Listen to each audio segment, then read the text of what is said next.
여러분 안녕하세요. 오늘 여러분께 정말 특별한 이야기를 들려드리고자 합니다. 이 이야기는 제가 겪은 기구한 인생의 여정으로 인생이 얼마나 예측할 수 없고 때로는 얼마나 잔인할 수 있는지 보여줍니다. 하지만 그 속에서도 희망과 용기를 잃지 않으려는 한 여자의 강인한 의지와 복수를 위한 계획이 담긴 이야기이기도 합니다. 저는 인천에 거주하는 30대 후반의 여성입니다. 저는 자라면서 항상 세상에 대한 원망이 가득했습니다. 세상은 제가 원하든 원하지 않든 많은 차별과 편견 속에서 살아야 했으니까요. 그래서 저는 늘 이를 악물고 살았고 세상은 착한 사람보다는 나쁘고 계산적인 사람에게 유리하다고 생각했습니다.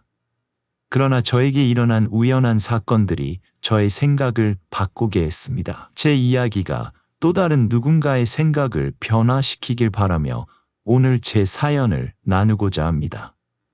다른 평범한 사람들과 달리 저는 가족도 부모도 없이 자랐습니다.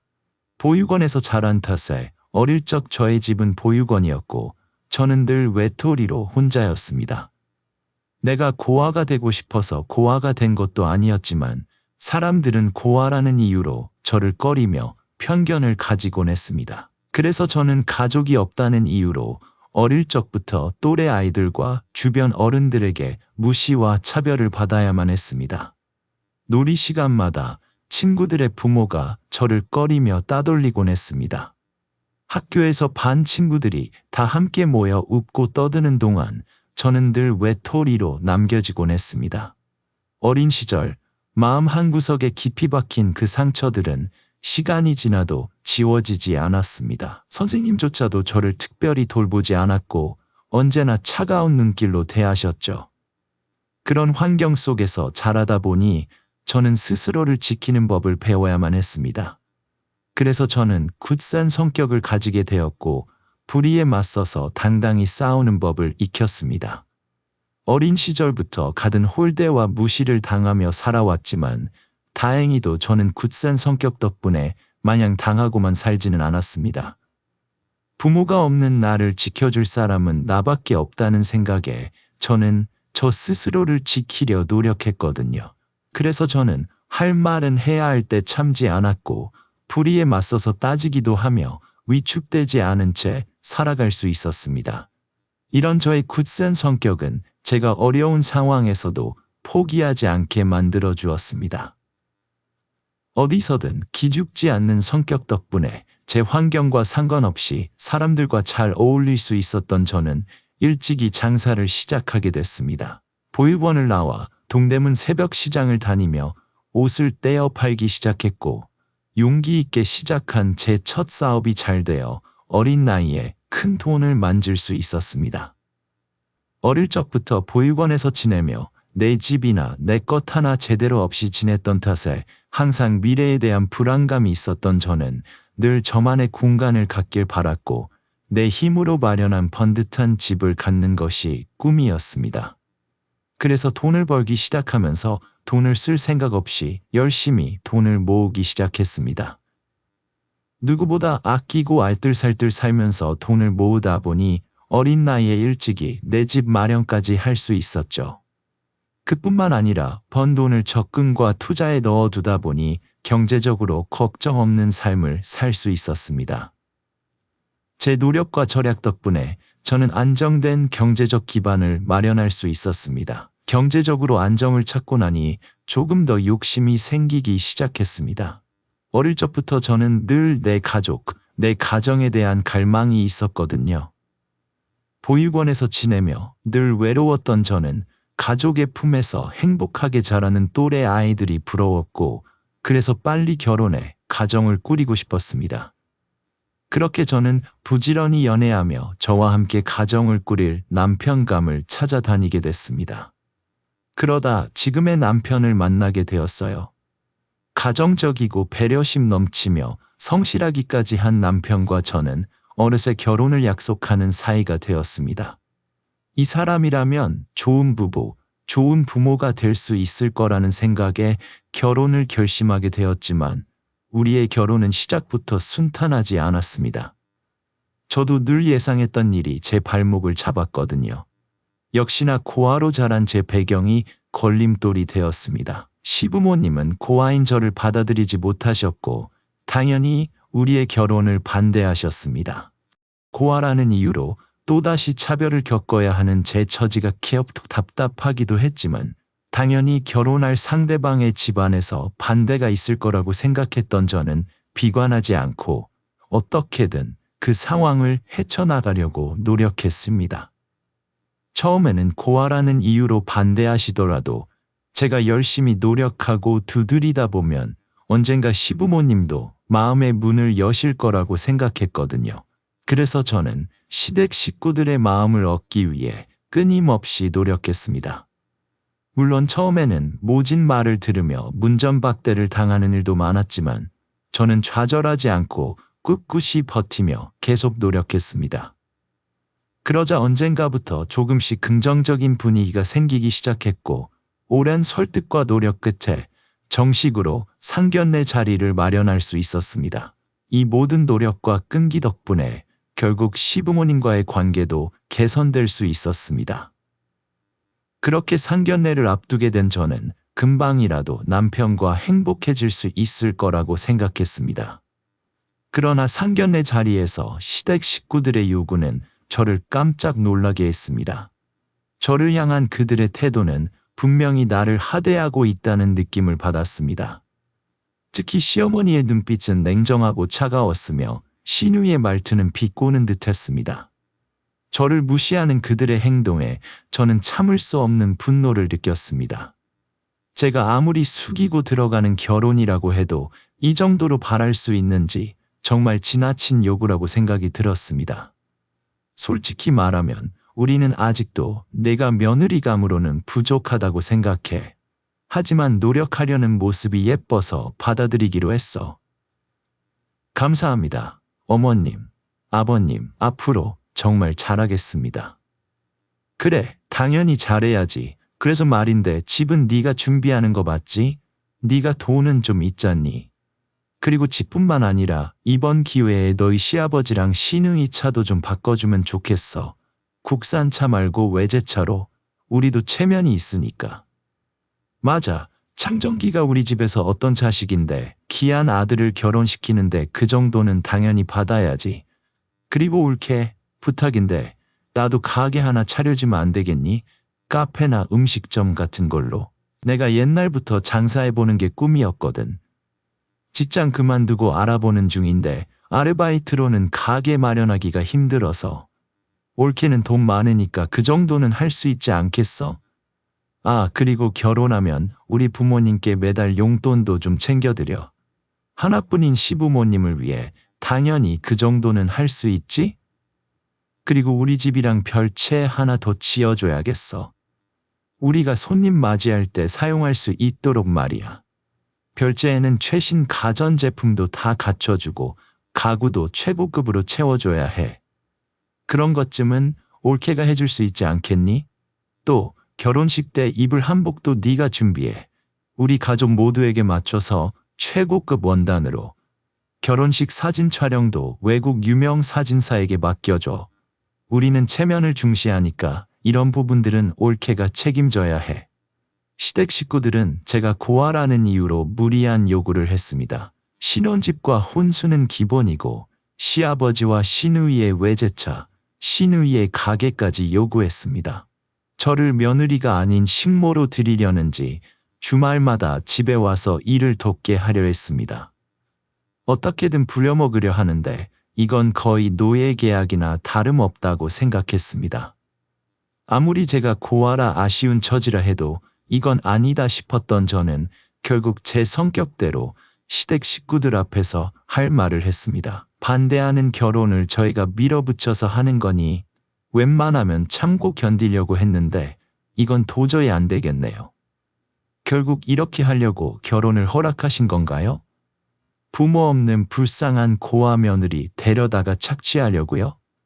이렇게까지 하실 거면 며느리가 아니라 식모를 드린다고 하시지 그러셨어요. 정말 너무들 하시네요. 저는 결혼을 하겠다고 여기 있는 거지 결혼 가지고 거래나 협상하려고 나온 게 아닙니다. 다들 저를 가족으로 생각하시는 건가요? 이럴 거면 저도 이 결혼 안 하겠습니다. 은지야, 그게 무슨 말이야? 결혼을 안 하겠다니? 진심이야? 그럼 당신은 내가 이런 취급당하면서도 결혼해야 한다고 생각해? 그럼 당신이 결정해. 나랑 평범하게 결혼할 건지, 가족들 편들고 나랑 헤어질 건지. 당연히 나는 너를 선택하지. 난 너랑 헤어질 생각 없어. 그러게 다들 대체 은지가 뭘 당연히 저를 선택했고 그 모습에 시댁 식구들은 꽤 당황한 눈치였습니다. 고아라 고분고분 숙일 줄만 알았던 제가 기죽지 않고 따지는 모습에 당황했는지 결국 무리한 요구를 철회하고 저희 뜻대로 결혼을 허락했습니다. 그렇게 시댁 식구들과 부딪히며 제가 이기게 됐지만 저는 그 일로 의기양양하지 않았습니다. 오히려 시부모님과 시누이를 정말 제 가족처럼 생각하며 잘하려 했죠. 시댁 식구들도 제 성격을 봤으니 조심하실 테고 저는 더 겸손하게 며느리로서 역할을 하려 했습니다. 하지만 그런 제 생각과 달리 저를 볼 때마다 번번이 무시하고 어떻게든 길을 꺾으려는 모습에 저는 시댁 식구들의 행동에 기가 막혔습니다. 결혼까지 했으니 이제는 정말 가족으로 인정해 주시겠지 싶었는데 아직도 고아 며느리 기강을 잡으려 하시더라고요. 그 후에도 시댁 식구들은 저를 계속 무시했고 심지어 이혼 후에도 저를 향한 그들의 태도는 변하지 않았습니다. 그들은 저를 비난하고 깎아내리며 제 존재를 하찮게 여겼습니다. 하지만 그렇다고 해서 시댁 식구들이 원하는 대로 되진 않았습니다. 상견례 자리에서 할 말 다 하는 호락호락하지 않은 제 성격 때문에 저도 쉽게 당해줄 생각이 없었거든요. 매번 시댁 식구들이 꼬투리를 잡아서 절 괴롭힐 때마다 저는 참지 않고 맞받아쳤고 할 말이 없게 만들어버렸습니다. 항상 당당하고 굳건하게 제 입장을 지켰습니다. 시댁 식구들이 어떻게 나오든 저는 절대 물러서지 않았습니다. 아니, 너는 지금 이걸 음식이라고 한 거냐? 이걸 누가 먹으라고 이렇게 만들었어? 하여간 제대로 할 줄 아는 게 이렇게 없어서야. 이래서 부모님께서 잘 자란 며느리를 들어야 했는데 네가 이러니까 고아라고 욕을 먹는 거 아니니? 그러게요. 저는 요리 가르쳐 주시는 엄마가 안 계셔서 아직 많이 모자라나 봅니다. 근데 형님은 왜 그러시죠? 형님은 고아도 아닌데 저보다도 요리 못하시잖아요. 그런 거 보면 꼭 부모 밑에서 잘 자란다고 해서 다 잘 자라는 건 아닌가 봅니다. 안 그런가요, 어머님? 제가 참지 않고 따박따박 맞서다 보니 시댁 식구들도 점점 입을 다물기 시작했고 그렇게 몇 번 일이 있다 보니 언젠가부터는 시댁 식구들이 제 눈치를 보며 불편해하기 시작했습니다. 괜히 그런 상황이 싫었던 저는 가족들이 절 불편해하는 게 싫어서 시댁 식구들에게 더 잘하게 됐고 좀 당하더라도 어쩔 수 없이 그냥 참고 넘어가는 일도 여러 번 있었습니다. 하지만 제가 참아주면 시댁 식구들은 그걸 모르고 항상 선을 넘더라고요. 그렇게 쉽게 바뀌지 않는 시댁 식구들과 티격태격하며 여러 일이 있었지만 그래도 저는 드디어 제 가족이 생겼다는 것에 만족하며 지내고 있었습니다. 그렇게 결혼 생활을 하던 중 저는 계속된 아랫배 통증과 혈변을 보고 병원을 찾게 되었습니다. 몇 주 전부터 저는 식욕부진과 체중 감소 그리고 가끔씩 숨이 차는 증상을 겪고 있었습니다. 처음에는 대수롭지 않게 여겼지만 증상이 점점 심해지자 병원을 찾게 되었습니다. 그리고 저는 병원에서 충격적인 진단을 받았습니다. 믿을 수 없게도 저는 대장암 말기라는 판정을 받았어요. 어렵게 결혼해서 행복하게 지낸 지 얼마 되지 않았는데 젊은 나이에 말기암이라니 남편에게 이 사실을 쉽게 알릴 수가 없었습니다. 저도 이렇게 놀랐는데 남편은 얼마나 충격을 받을까 싶었거든요. 하지만 혼자 비밀을 간직할 수는 없었고 며칠 동안 마음을 정리한 후에야 남편과 시댁 식구들에게 이 사실을 전하게 됐습니다. 그러나 얘기를 들은 시댁 식구들의 반응은 제 예상과 달랐습니다. 모두가 충격을 받을 것이라고 생각하고 조심스럽게 이야기를 전했는데 다들 너무 놀라서 그런지 아니면 괜히 제 눈치를 보는 건지 별다른 반응이 없더라고요. 예상과 다른 반응에 제가 당황하자 시어머니가 저를 끌어안으며 위로해 주었습니다. 아이고, 어떡하니 정말. 아니 젊은 네가 외런 병에 걸려서 말이야. 그래도 괜찮을 거야. 요즘은 암도 많이 나으니까 설마 죽겠니? 괜찮을 거야. 우리가 있으니까 걱정하지 말렴. 그래 맞아. 나도 아는 사람이 암에 걸렸는데 금방 나았다더라. 너도 괜찮을 거야. 맞아. 당신이밖에 없다고 생각했습니다. 저는 나을 수 있다는 마음가짐으로 병원에 입원해 항암 치료를 받기로 했습니다. 그런데 첫날부터 이상한 느낌이 들었습니다. 제가 말기암이라는 진단에 오열하는 저를 위로하고 함께 이겨내자던 시댁 가족들이 병원에 오지도 않고 연락도 없었어요. 처음에는 제가 예민한 거라고 생각했습니다.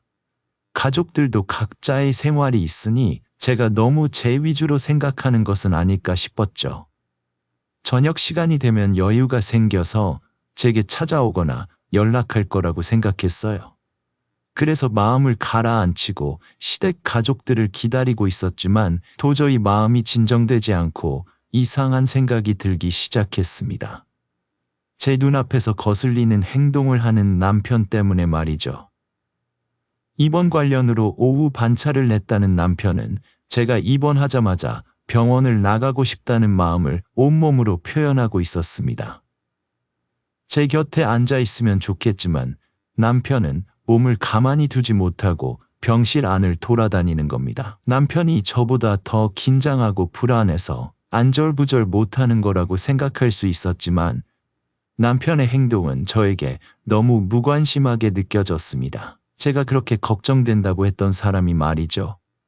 말기암 판정과 함께 마음이 불안해진 저에게 남편의 그런 행동은 더 큰 짜증과 불안으로 다가왔습니다. 저는 남편이 왜 이리도 무관심하게 느껴지는지 의심스러웠습니다. 남편은 병실에 앉아 있어도 저를 보지 않고 스마트폰만 만지작거리거나 창밖을 멍하니 바라보고 있었습니다. 그의 태도는 저에게 불안감을 넘어 절망을 안겨주었습니다. 남편이 제 병에 대해 진심으로 걱정하고 있는지 의문이 들기 시작했습니다. 결국 남편을 일찍 돌려보내고 저 혼자서 마음의 안정을 찾고 있었습니다. 첫날은 간단한 체열 검사 외에 다른 검사나 치료가 없었기 때문에 병원을 돌아다니며 병원 질의를 파악하고 있었죠. 그런데 한참 전에 돌려보냈던 남편이 1층 화장실에서 나오더라고요. 불안하게 만드는 남편의 모습이 보기 싫어서 보냈지만 혼자가 되고 나니 더 불안하고 겁이 났던 저는 다시 보게 된 남편이 반가웠습니다. 그래서 남편 기분도 풀어줄 겸 깜짝 놀라게 해줄 겸 살금살금 뒤로 다가갔어요. 그러다 이상한 소리를 듣게 되었습니다. 남편이 시댁 가족들과 통화하는 내용 같았는데 그 내용이 좀 이상했습니다. 입원시켰으니까 이제 반은 된 거야. 그리고 나 집에 가는 동안 엄마든 누나든 이 사람한테 전화 좀 해. 어제까지 그 난리 치던 사람들이 병원에 따라오지도 않고 연락도 없으니까 이 사람이 이상하게 생각할 거 아니야? 아니 그럼 당연히 이상하게 생각하지. 그래서 내가 아까부터 계속 톡 대화방에 전화 좀 하라고 남겼잖아. 근데 대화방 보는 사람 하나도 없고 답변도 없고 전화도 없고 내가 방 안에서 얼마나 난감했는지 알아? 괜히 내가 나서면 더 의심스러워 보일까봐 아무 말도 안 했으니까 조금 있다가 대충 전화라도 해. 다 같이 병원 오다가 차 사고 났다고 해. 크게 다치진 않았는데 정신이 없는 걸로 그러면 이 사람도 그냥 넘어가겠지? 아니 그나저나 오늘 하루 동안 뭐 했어? 뭐? 아니 벌써부터 축하를 한대? 나도 좋긴 하지만 좀 이르지 않나 싶어. 아니야, 갈 거야. 얼마나 준비를 열심히 했길래 하루 종일 연락이 없었는지 확인해 봐야지. 알겠어? 나 지금 바로 집으로 갈게. 맞다. 서윤이는 이미 집에 와 있다고? 그럼 지금 바로 갈게. 정확히는 알 수 없었지만 남편이 하는 말이 분명 이상했습니다. 그때부터 시댁 식구들이 병원에 오지 않은 일과 남편이 안절부절 못한 모습이 그냥 넘어갈 일이 아니라는 생각이 들었습니다. 그 모습만으로도 충분히 의심스러웠지만 남편의 전화 통화 내용을 듣고 나니 더욱 찝찝했습니다. 저는 환자복을 입은 채 택시를 타고 남편보다 먼저 시댁으로 향했습니다. 그리고 몸을 숨긴 채 남편을 기다렸다가 시댁에 도착한 남편이 현관문을 열고 들어갈 때를 놓치지 않고 문을 붙잡았습니다. 시댁집이 다세대 주택의 중간층이라 제가 직접 시댁으로 들어갈 수도 없었고 밖에서 안을 들여다볼 수도 없었기 때문에 현관문이라도 막으려 했습니다. 남편이 문을 닫자마자 저는 현관문에 남편의 구두를 끼워놓고 안쪽 상황을 살피게 됐습니다. 그런데 너무 시끌벅적해서 시댁 식구들이 무슨 말을 하고 있는지 들을 수 없었습니다. 안에서는 이미 술판이 거하게 벌어지고 있었습니다. 제가 말기암 치료를 위해 입원한 날 시댁에서 술판이 벌어지는 것이 우연일까 싶었지만 이전까지 남편과 시댁 식구들이 수상했던 모습까지 생각해보니 분명 뭔가가 있다고 생각했습니다. 남편이 안으로 들어가자마자 들린 웃음소리와 떠들썩한 분위기는 저를 더욱 불안하게 만들었습니다. 저는 조심스럽게 현관문을 조금 더 열고 안을 들여다보았습니다. 거실에는 남편과 시댁 식구들이 모여 앉아 웃고 떠들며 음식을 나누고 있었습니다. 그 광경을 보면서 저의 의심은 점점 확신으로 바뀌었습니다. 그래서 더 대담하게 시댁 현관문 안쪽으로 들어가 중문을 열고 안쪽 소리를 더 자세히 들어보기로 했어요. 그랬더니 제가 이제까지 몰랐던 시댁 식구들의 더러운 속내를 알게 됐습니다. 자, 잠깐만 여기 주목합시다. 이제 찬성이까지 와서 온 가족이 다 모였으니까 제대로 축사를 해야지. 그동안 다들 고생 많았는데 하느님도 우리 고생을 알아주셨는지 딱 적당한 시기에 우리 가족 골칫거리를 날려버리게 병을 주셨어. 난 이게 지금 모인 이 사람들이 가족으로 함께 잘 살아가길 바라는 뜻으로 생긴 일이라 믿어. 그러니까 이제 조금만 더 고생하자.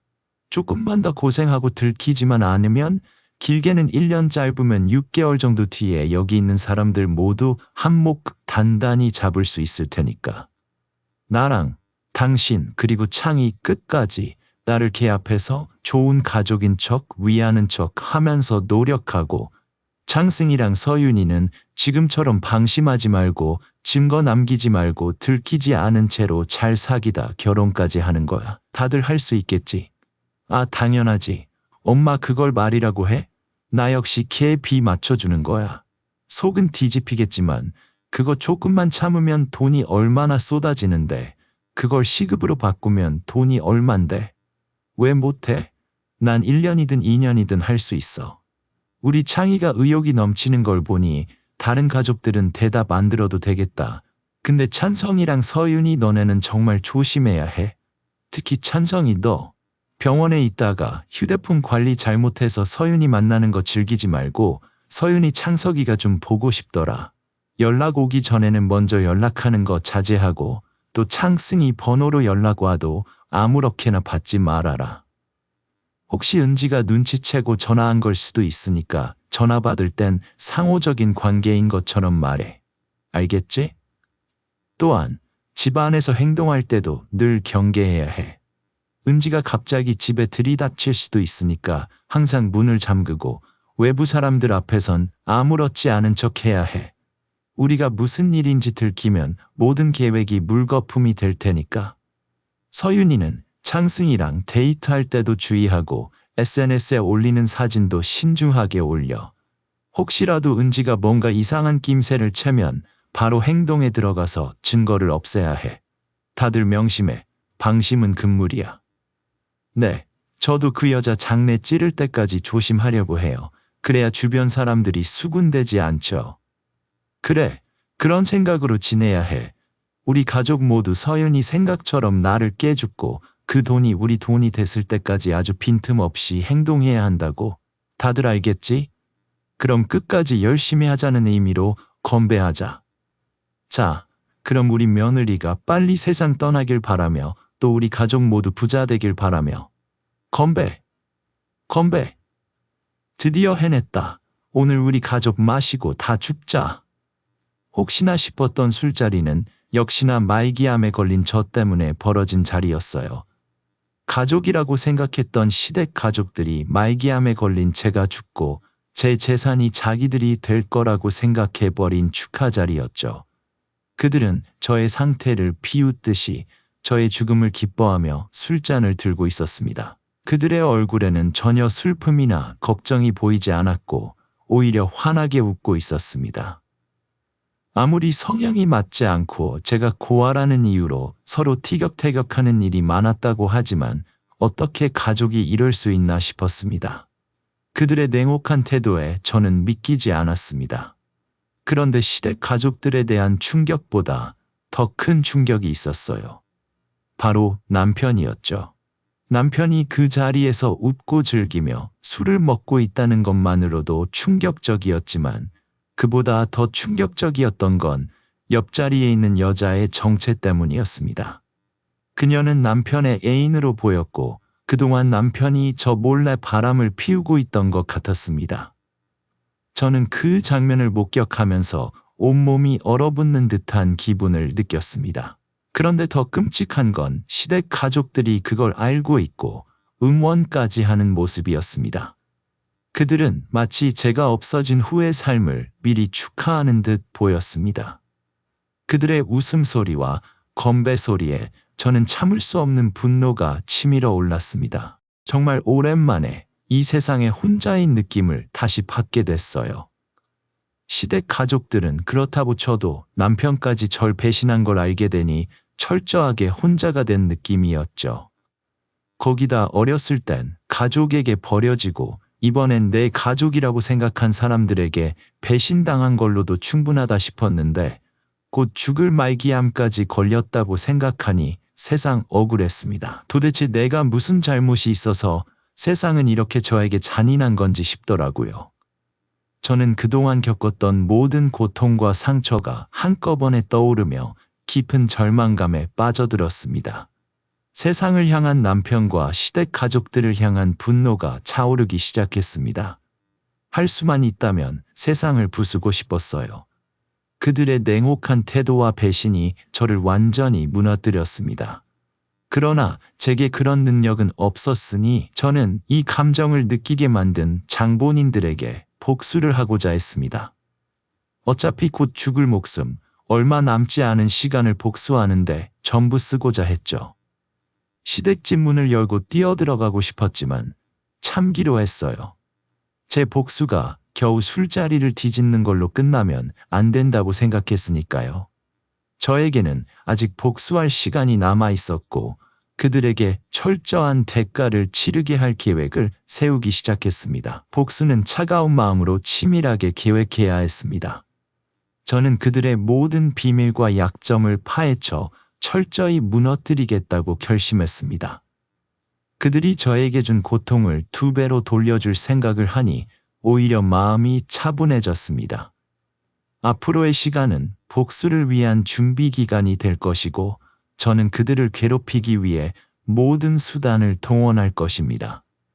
복수의 불길이 제 마음속에서 타오르기 시작했습니다. 제 혈관 속에는 복수의 열망이 불타오르고 있었습니다. 그들의 모든 비밀을 폭로하고 그들에게 받은 고통을 몇 배로 돌려줄 생각에 제 피가 끓어올랐습니다. 이 열망은 단순한 분노가 아니라 절박하고도 강렬한 복수의 의지였습니다. 저는 그 자리를 조용히 떠나며 저에게 아직 복수할 시간이 남아있음을 깨달았습니다. 복수에 필요한 돈도 충분했습니다. 아니, 넘쳤죠. 가족이라고 생각했던 사람들에게 배신당하며 제 재산을 남겨야 하는 필요가 없어졌으니까요. 전 제 전 재산을 사용해서라도 남편과 시댁 가족들에게 철저한 복수를 하겠다는 결심을 했어요. 그동안 느꼈던 분노와 슬픔이 이제는 명확한 목표로 변했습니다. 병원으로 다시 돌아가는 길에 저는 그 어느 때보다도 명확하고 강렬한 의지를 느꼈습니다. 그들의 모든 비밀을 파헤치고 그들에게 받은 고통을 몇 배로 갚아주기 위해 제 모든 것을 쏟아부을 준비가 되었습니다. 이런 결심을 하게 된 저는 그 어느 때보다도 냉철하고 강력한 자신감을 느꼈습니다. 그런데 돌아간 병원에서 아주 놀라운 이야기를 듣게 됐어요. 물론 그 이야기를 들었다고 해서 남편과 시댁 가족들에게 복수하겠다는 제 결심은 달라질 게 없었지만 방법은 바뀌어야 했어요. 저는 밤새 병실에서 머리를 쥐어짜며 복수할 계획을 세웠습니다. 그 과정에서 저는 제가 얼마나 명확하고 강력한 의지를 갖게 되었는지 깨달았습니다. 이제는 두려움도 없고 망설임도 없었습니다. 오직 복수를 향한 불타는 의지와 명확한 목표만이 제 앞에 있었습니다. 그리고 아침이 됐을 때 병원에서 나와 집으로 들어갔죠. 남편이 있는 제 집으로 말이에요. 당연히 남편은 병원에 있어야 할 제가 집으로 돌아오니 많이 놀란 얼굴을 하고 있었습니다. 말까지 더듬으며 어쩐 일로 왔냐고 묻더라고요. 그의 반응은 예상했지만 저는 냉정하게 그를 바라보며 마음속으로 다짐했습니다. 이제는 복수를 위한 모든 준비가 끝났다고. 뭐야? 당신이 왜 집으로 와? 병원에 있어야지. 나 퇴원하기로 했어. 퇴원? 왜? 병원에서 문제가 있었어? 아니면 병원에서 당신 안 받겠다고 해? 그것도 아니면 당신이 왜 퇴원을 해? 병원에 있어야지. 나 무의미하게 치료받으면서 병원에 갇혀 있고 싶지 않아. 어차피 내 미래는 예정된 거 아니야? 그럴 바에는 남은 시간 좀 더 의미 있게 사용하고 싶어. 병원에서 고통스러워하며 죽을 날만 기다리고 있는 것보다 당신 그리고 우리 가족들이랑 행복한 추억 하나라도 더 쌓고 싶다고. 행복한 추억? 그래. 그럼 어떡하지? 그리고 나 지금 출근해야 하는데. 나 혼자서도 괜찮으니까 당신은 나 신경 쓰지 말고 출근해. 나머지 얘기는 당신 집으로 돌아오면 얘기하자. 남편은 무척이나 당황한 얼굴을 하고는 집 현관문을 나갈 때까지 우왕좌왕하면서 출근했어요. 그의 이마에는 땀이 송골송골 맺혀 있었고 손은 끊임없이 떨리고 있었습니다. 평소에 차분하던 남편이 이렇게 불안해하는 모습은 처음 보았습니다. 그는 무슨 말을 해야 할지 몰라 더듬거리며 저를 쳐다보았고 발걸음은 왔다 갔다 하며 방황하는 듯했습니다. 결국 그는 어쩔 줄 몰라 하다가 급히 집을 나섰습니다. 그리고 그날 밤 잠든 남편 몰래 확인한 차량 블랙박스에서 남편이 당황한 목소리로 시댁 가족들에게 제가 퇴원한 걸 알리는 통화를 확인할 수 있었죠. 그의 목소리는 떨렸고 말투는 급했습니다. 엄마, 큰일 났어, 큰일. 이 사람 오늘 아침 퇴원을 했어. 남편의 불안함이 고스란히 드러나는 그 통화를 듣고 저는 그가 얼마나 이 상황에 놀랐고 두려워하고 있는지 확실히 알 수 있었습니다. 뭐? 퇴원? 그게 무슨 말이야? 치료받을 환자가 퇴원하다니? 병원에서 치료만 받다가 죽을 순 없다고 우리랑 추억을 쌓겠다며 퇴원했다니까. 이걸 어쩌지? 잠깐만, 서윤이는?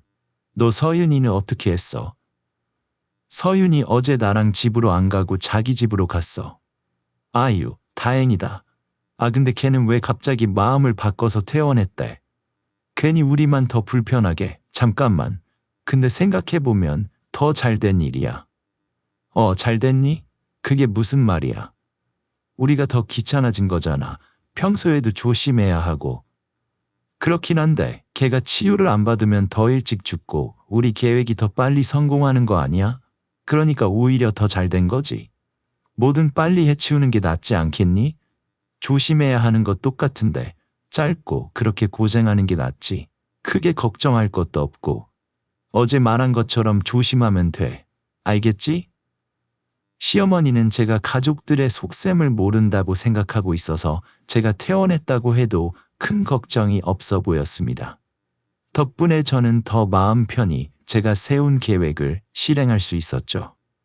제 복수의 첫 번째 계획은 다 같이 여행을 가는 거였어요. 저만 즐기는 게 아니라 가족들도 모두 다 같이 즐기는 여행을 떠나는 게 제 계획이었죠. 대신 제 돈은 한 푼도 들이지 않아야 했습니다. 하와이, 하와이를 한 달이나 지내고 싶다고? 아니, 뭐 당신이 원한다면 그렇게 해야 하겠지만 가족들 다 같이 가려면 돈이 꽤 들 텐데 행복한 추억 남기는데 돈이 문제겠어? 그렇다고 나 혼자 가서 무슨 추억을 남겨? 좋은 것도 맛있는 것도 다 같이 해야 의미가 있지. 당신 가게만 문제 없으면 다 같이 한 달 동안 지내고 싶어. 뭐, 나야 당신이 원하면 그렇게 해야지. 아버지나 엄마는 일이 있을 때마다 나가니까 길게 여행 가도 문제 없을 거고 누나도 집에서 쉬고 있으니까 될 거고. 그럼 가자. 내가 비행기 티켓이랑 숙소까지 다 알아봤어. 아, 근데 결제는 당신이 좀 해주면 안 될까? 뭐? 내가? 내가 왜? 아니, 그러니까 나는 당신이 내 주머니 사정 알면서 왜 결제하라고? 나보다 당신이 돈 많잖아. 그러니까 내가 생각 없이 행동하면 안 됐는데 실은 움직일 수 있는 돈 전부 다 투자하는 데 들어가 있어. 나 떠나고 당신 혼자 남는 게 미안해서 또 아버님 어머님께 며느리 노릇도 제대로 못하고 가는 게 죄송해서 내가 떠난 뒤에 경제적인 부분에서도 도움을 드리고 싶어서 투자를 했거든. 그래서 지금 당장 움직일 돈이 없어. 투자? 우리를 위해서? 근데 그거 확실한 거야? 그리고 여행 관련해서는 신용카드도 있잖아. 할부로 해도 되고.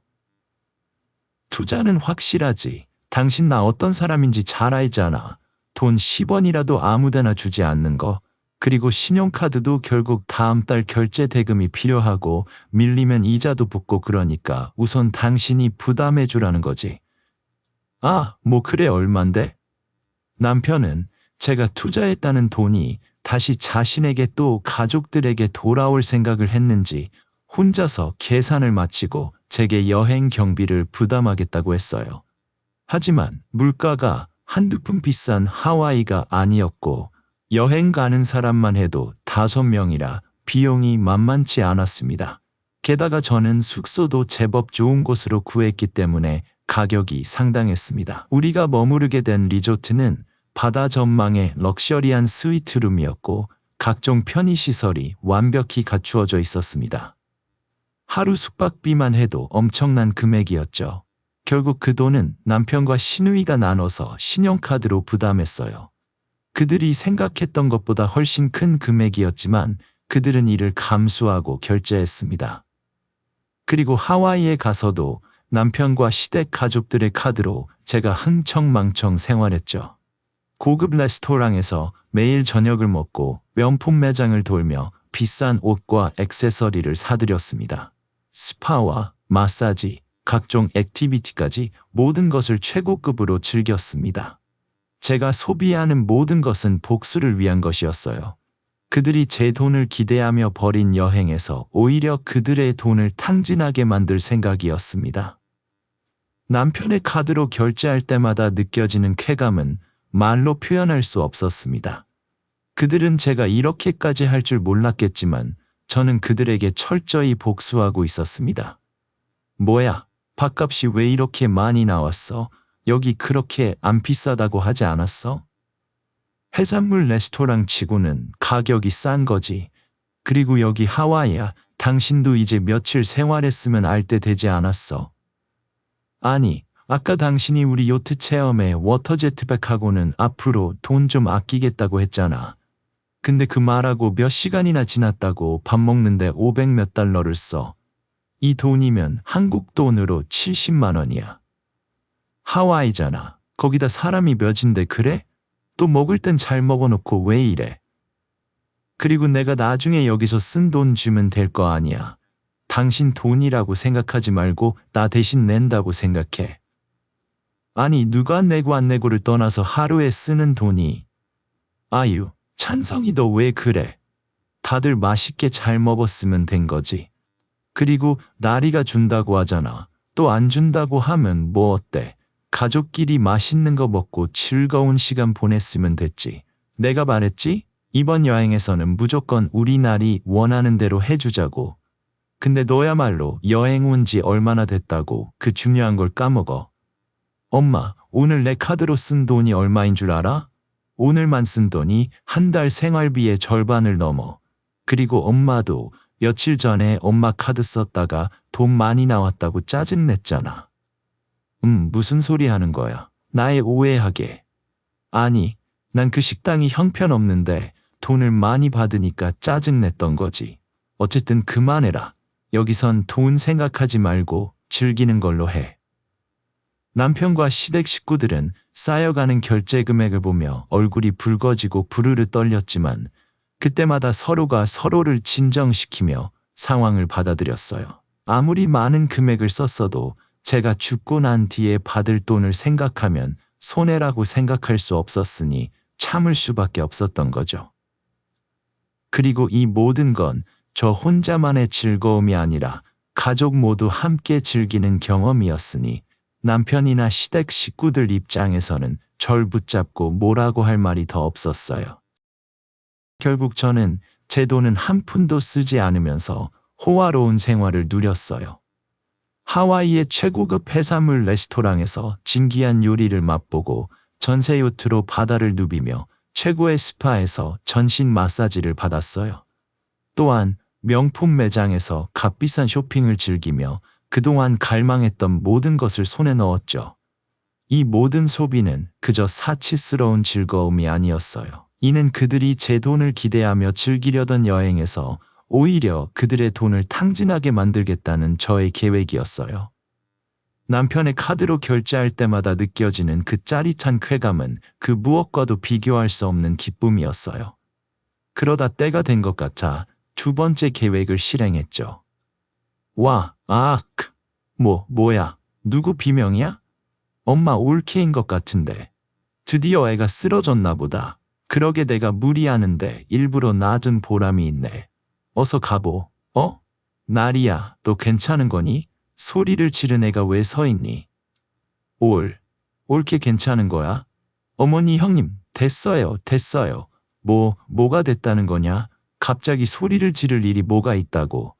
저 이거 보세요. 제가 투자하는 코인이거든요. 이게 지금 얼마나 올랐는지 직접 보시라고요. 코인? 그 가상화폐인가 그거 말이냐? 네, 이 사람한테 말한 적이 있는데 제가 가진 것 중에 현금화 할 수 있는 걸 전부 다 현금화해서 투자했거든요. 근데 그 투자한 코인이 이렇게 오른 거예요. 이 돈 전부 우리 가족들을 위해서 투자한 돈인데 이게 이렇게 오른 거예요. 뭐 그게 정말이야? 창씨가. 딸이 말이 사실이야?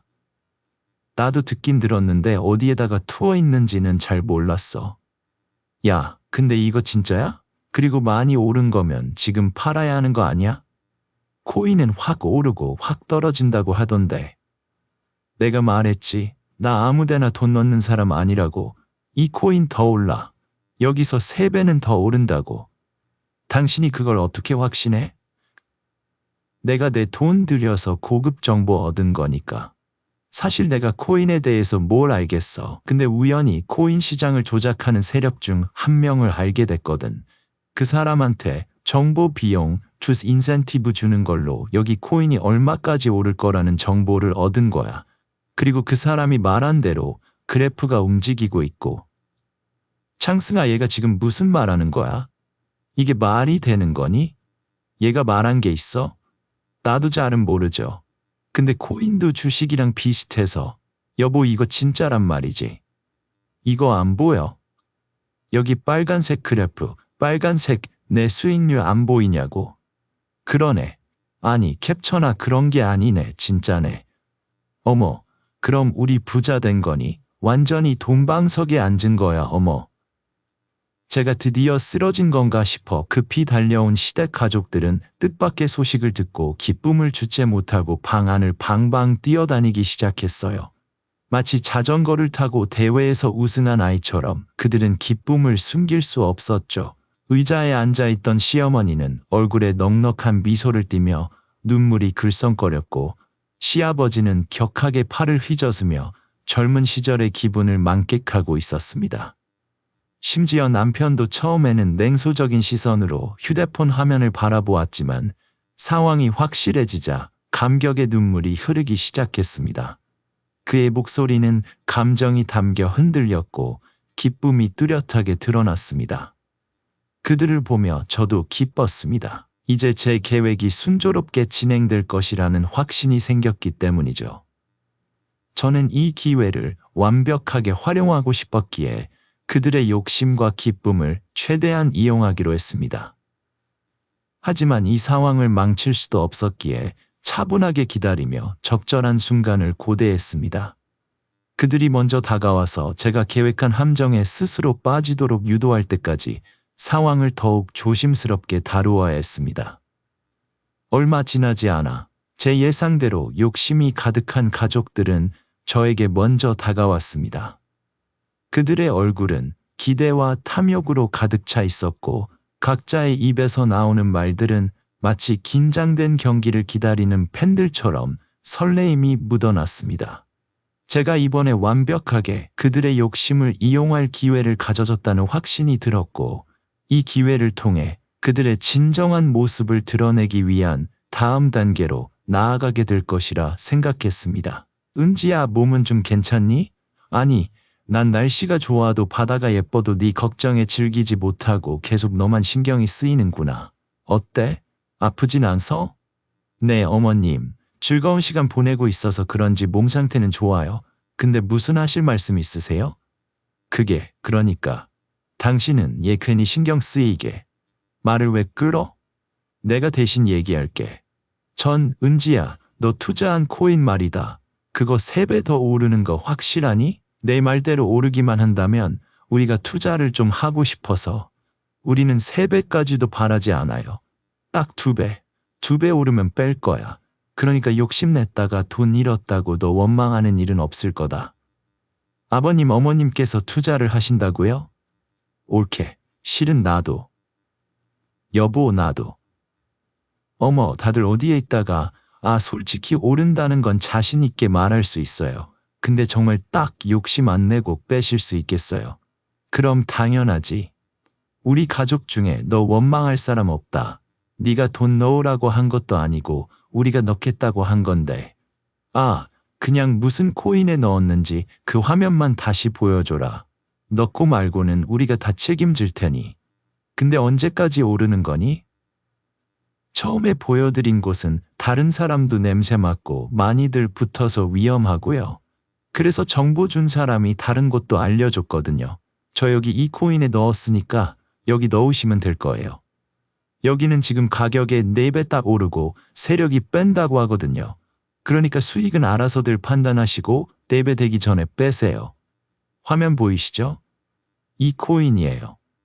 여보, 당신이 아버님, 어머니 걸 대신 좀 해드려. 제가 투자한 코인을 알려주자 시댁 가족들 얼굴은 벌써 돈을 번 것처럼 환하게 웃음꽃이 피었습니다. 하지만 그 웃음꽃이 오래 가지는 않았죠. 남편과 시댁 가족들 모두 여행에서 돌아오기 전부터 점점 불안해하기 시작했거든요. 은지야, 이거 정말 오르는 거 맞지? 돈이 계속 떨어지는데? 거기다 왜 파는 사람만 있고 사는 사람이 없어? 그러게, 옳게. 그 정보는 사람 보고 제대로 된 정보라고 물어봐. 여기 우리 가족들 돈 전부 다 들어가 있어. 떨어지고 확 올라야 수익을 많이 였죠. 저도 불안해서 몇 번이고 확인했는데 정말 확실하다고 자기가 수익 보장하겠다고까지 말했어요. 걱정하지 마세요. 제가 투자한 금액이 그대로 코인에 있다는 것을 확인한 남편과 시댁 가족들은 처음에는 안도했지만 그 기쁨은 오래가지 않았습니다. 해외여행 중에도 그들은 언제나 휴대폰에만 신경을 썼고 코인 그래프를 계속 확인하느라 주변 풍경이나 건강 상태에는 전혀 신경 쓰지 않았습니다. 여행이 끝난 후 코인이 오르지 않자 그들의 분노가 폭발했습니다. 은지야, 이게 정말 오르고 있는 거 맞아? 너 사기당한 거 아니야? 뉴스에도 사기라고 나왔어. 여보, 정보 제공자가 손해를 보더라도 보상해 준다고 했지? 그 사람 붙잡아야 해. 도망가면 우리 돈도 날아가니까. 옳게. 이 돈이 내 전부야. 이걸 잃으면 빈털터리가 될 거야. 결혼하고 취업도 해야 하는데. 모두가 혼란스러워하며 저를 탓하고 상황에 대한 책임을 물었습니다. 코인이 가치 없는 사기였다는 사실이 드러나자 그들의 불만과 실망이 한층 커졌습니다. 은지야, 이게 정말 오르고 있는 거 맞아? 너 사기당한 거 아니야? 이 코인 뉴스에서도 사기라고 보도됐어.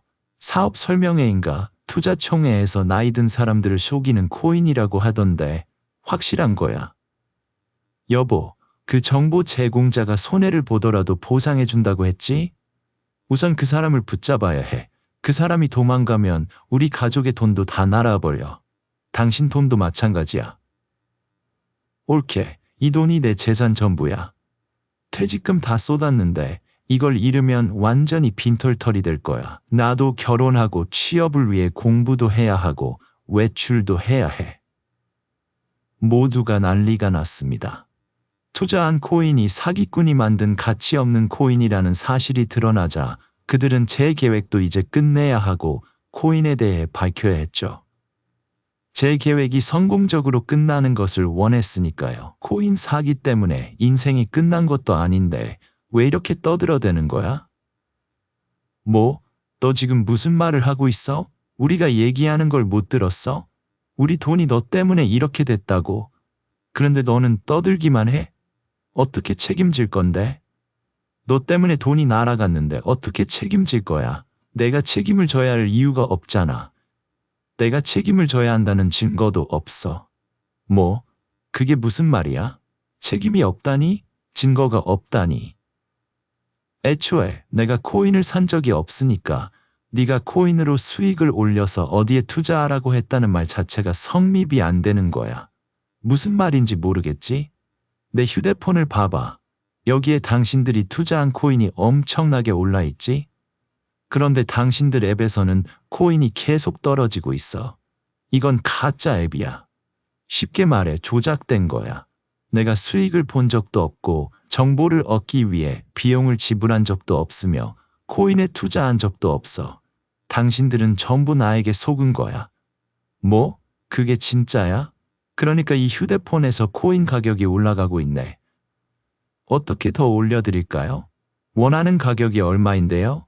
그 가짜 앱으로 원하는 가격을 모두 수정할 수 있어요. 당신 지금 뭐라고 하는 거야? 왜 우리를 이렇게 속였어? 왜 이런 짓을 했어? 미친 사람들, 너랑 네 가족들은 왜 그런 짓을 하고 다니는데? 결혼한 사람이 다른 여자를 만나는 게 왜 문제야? 그리고 당신들은 왜 바람을 피운 사람들을 응원해? 너희가 먼저 나에게 해선 안 될 짓을 했잖아. 그래서 나도 똑같이 해봤는데 나는 안 되고 너희는 된다고 되냐고. 뭐, 무슨 소리야? 너 아프더니 암이 뇌로 전이 됐다고? 아니면 아파서 미쳤어. 진짜 미친 것들. 자, 이거면 됐어? 이걸로 더 이상 병이 생기지 않을 거야. 내 부모가 너와 인연을 엮어준 것까지 내가 다 말하면 그때 인정할래?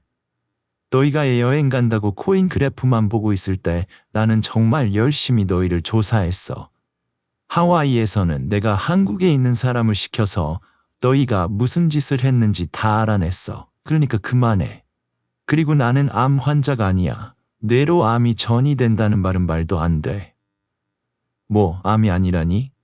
병원에서 확인했잖아. 의사와도 대화했는데 아니라니? 설마 너 일부러 우리를 시험한 거야?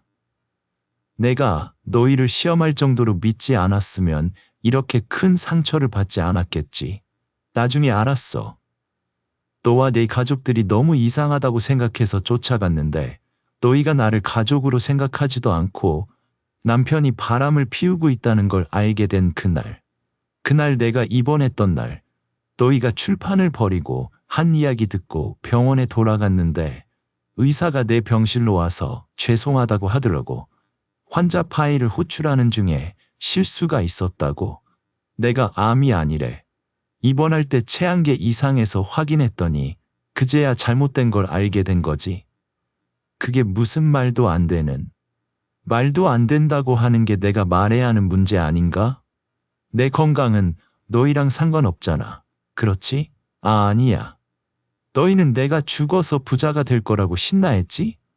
그런데 이걸 어떻게 설명할 거야?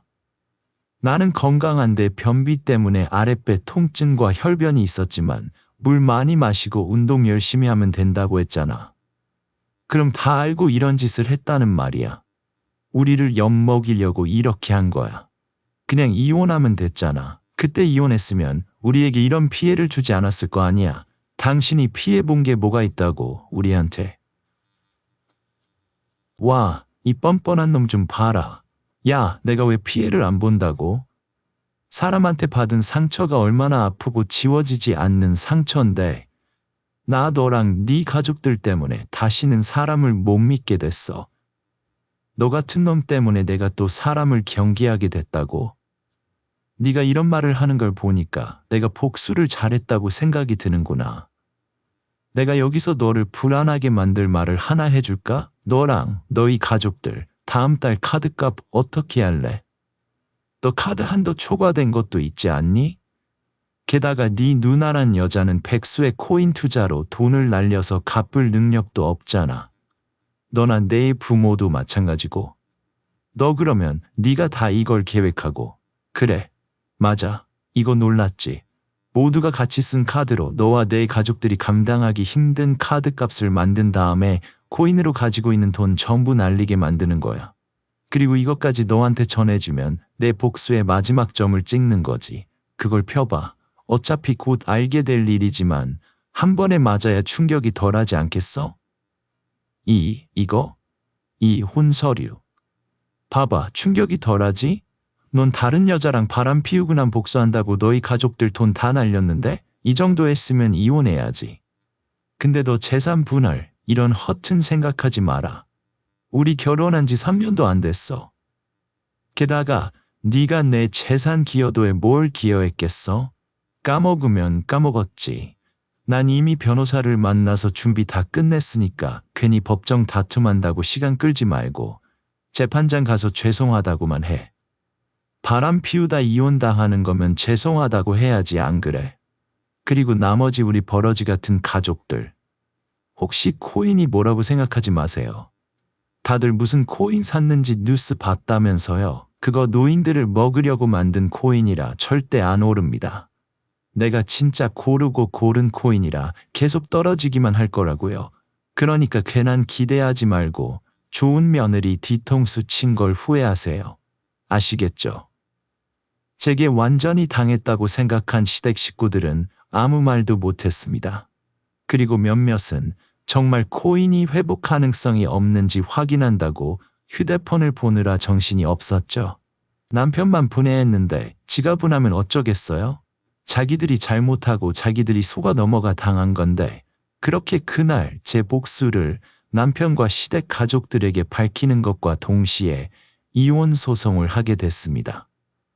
남편과의 이혼 소송은 골치 아플 게 없었어요. 저희 쪽의 증거가 너무나도 확실했기 때문에 외도 이외에 다른 사유나 증거를 보충할 필요도 없었죠. 당연한 승소 결과를 받았고 재산 분할에서도 제가 결혼할 때 가져온 것 그대로 남편에게 빼앗기는 것 없이 나눌 수 있었습니다. 물론 남편과 시댁 가족들도 가만히 당하고만 있지는 않았어요. 제가 고의로 코인 투자와 신용카드를 흥청망청 써서 금전적인 피해를 줬다며 소송을 했지만 그 역시 인정되지 않았습니다. 제3자가 보기에는 가족이 다 같이 즐긴 카드 사용처와 금액이었고 코인 투자 역시 제가 고의로 사기를 쳤다는 증거가 없었으니까요. 결국 남편과 시댁 가족들은 엄청난 카드값과 코인 투자 실패로 인해 경제적으로 엄청나게 힘든 상황이 됐을 겁니다. 저는 이혼 이후 그 인간들 쪽으로는 쳐다도 보지 않아서 자세히 어떤 상황인지는 몰라요. 하지만 제가 알고 있는 그 집 사정을 생각해보면 집도 팔고 차도 팔고 있는 거 다 팔아야 겨우 내 식구가 먹고 살만하지 않을까 싶네요. 그렇게 남편과 이혼하고 난 뒤 제 주변 지인들에게 이혼 소식을 알리게 됐습니다. 그러면 다들 다행이라고 하면서 한마디씩 하는 말이 있었어요. 멀쩡한 사람을 말기암 환자로 만든 병원에 고소해야 하지 않겠냐는 말이죠. 그런데 그런 말을 들을 때마다 제가 하는 말이 있습니다. 그때 그 실수가 아니었다면 제가 과연 어떤 상황이었을지 생각해 보라고 말하곤 해요. 뭐 아마 결말은 비슷할 수도 있겠지만 제가 전 남편과 시댁 식구들에게 속아 바보가 된 시간은 더 길었을지도 모릅니다. 또 최악의 경우 금전적인 피해를 봤을지도 모르고요. 그래서 저는 오히려 그때 그 실수 또는 오진 제 인생을 구했다고 생각합니다. 그래서 병원에서도 사과와 함께 위로금을 받은 걸로 끝났고요. 여러분은 어떻게 생각하시나요? 저에게 벌어진 실수 또는 오진이 단순한 우연이라고 생각되시나요? 저는 누군가의 힘 또는 의지라고 생각합니다. 불리한 환경을 딛고 어떻게든 살아보려는 제 의지, 또는 제 부모님이나 가족과 관련된 분의 바람, 또는 어떤 전지전능한 분의 손길이라고 생각해요. 그리고 그게 무엇이 됐든 간에 세상이 나쁜 사람들만 잘 되는 세상은 아니라는 걸 알게 됐고요. 이제 저는 다시 열심히 살아보려고 합니다. 아직은 사람에 대한 마음의 문이 닫힌 상태지만 좋은 사람들을 만나다 보면 회복되지 않을까 싶어요. 제 삶에 좋은 날이 찾아오길 바라고 여러분께 응원 부탁드리며 저는 사연을 마치도록 할게요. 읽어주셔서 감사합니다. 안녕히 계세요.